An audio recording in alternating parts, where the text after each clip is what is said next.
Hello students, आज का हमारा टॉपिक महात्मा गांधी एक ऐसा विषय है जो फर्स्ट ईयर में भारतीय राजनीतिक विचारक के रूप में कवर हो रहा है और सेकंड ईयर में भारत के स्वतंत्रता आंदोलन में गांधी का योगदान।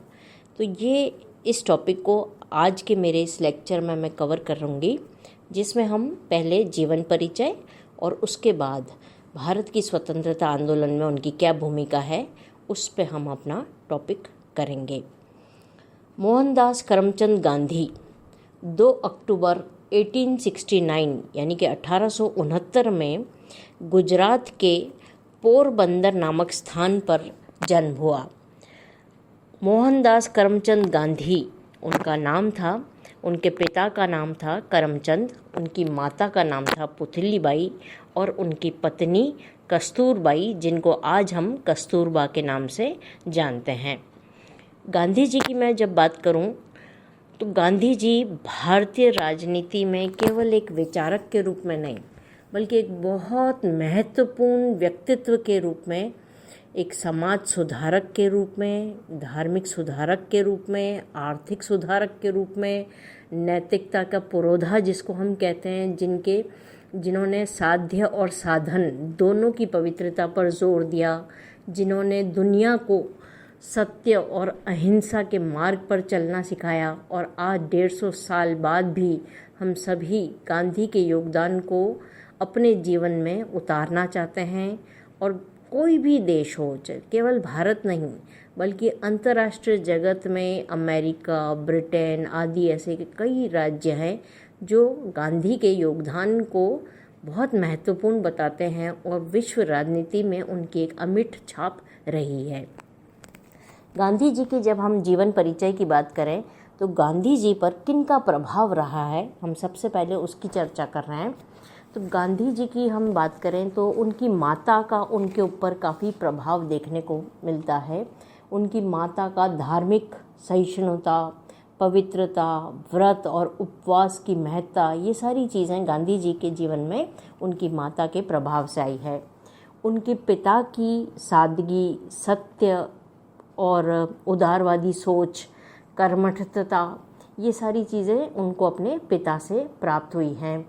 उसके अलावा अगर हम देखें तो भारतीय दर्शन के रामायण, महाभारत, भगवत गीता, इन सब का प्रभाव भी गांधी जी पर पड़ा। बाइबल का भी उनके ऊपर काफ़ी प्रभाव पड़ा।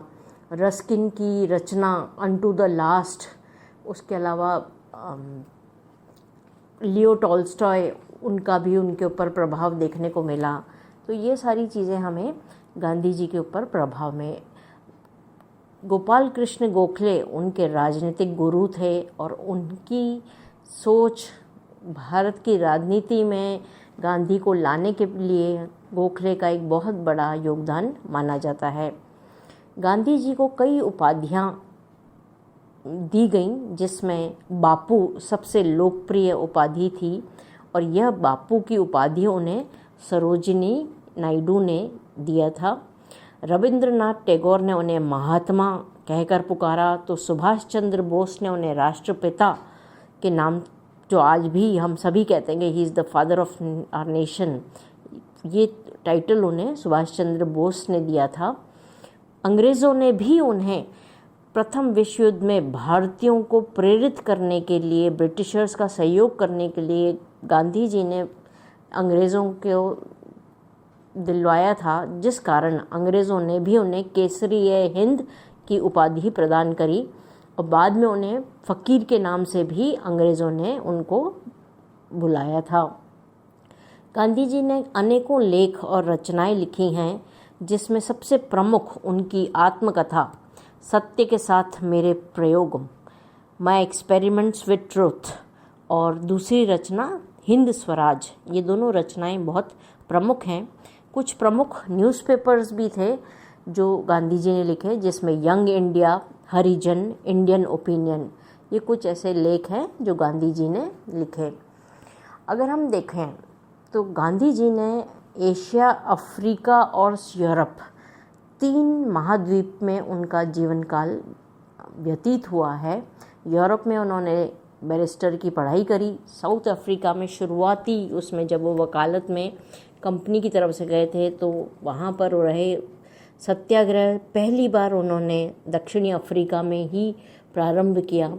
और भारतीय मूल के तो वो हैं ही, और बाद में भी उनका पूरा जो जीवन है वो भारत में ही बीता।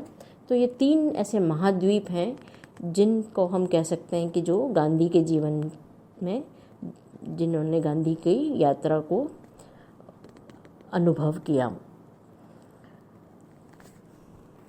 गांधी जी की शिक्षा की बात करें तो उनकी प्रारंभिक शिक्षा पोरबंदर में ही हुई। 10वीं की परीक्षा उन्होंने 1887 में पास करी। उसके बाद उन्होंने सामलदास महाविद्यालय भावनगर में प्रवेश लिया, परंतु बीच में ही वे कानून का अध्ययन करने के लिए लंदन चले गए। 1885 में अपने पिता की मृत्यु के पश्चात गांधी जी लंदन बैरिस्टर की शिक्षा का उन्होंने मन बना लिया और 1888 में वे लंदन के लिए रवाना हो गए। 1891 में उनकी बैरिस्टर की शिक्षा पूर्ण हुई और वे भारत लौट गए। कुछ समय तक उन्होंने बम्बई व काठियावाड़ हाई कोर्ट में वकालत करी। फिर 1893 में दक्षिण अफ्रीका की एक प्रतिष्ठित कंपनी के लिए मुकदमा लड़ने हेतु वे दक्षिण अफ्रीका के नेटाल पहुँचे। उन दिनों साउथ अफ्रीका में भारतीयों पर जो रंगभेद के कारण अपमान हो रहा था, अत्याचार हो रहा था, गांधी जी उससे काफ़ी व्यथित थे। और जब उनके साथ व्यक्तिगत रूप से उनको जब ट्रेन से उतार दिया गया, तब उस घटना ने उनके जीवन को बिल्कुल बदल दिया और अपने इस तिरस्कार और भारतीयों के साथ जो अत्याचार हो रहे थे उसको समाप्त करने का उन्होंने प्रण ले लिया। इस उद्देश्य के साथ पुनः वो 1897 में अपने परिवार को लेकर दक्षिण अफ्रीका पहुँचे और वहाँ पर उन्होंने फिनिक्स आश्रम की स्थापना करी और भारतीयों के विरुद्ध हो रहे अत्याचारों के खिलाफ आवाज़ उठाने का उन्होंने अपना मुहिम छेड़ दी।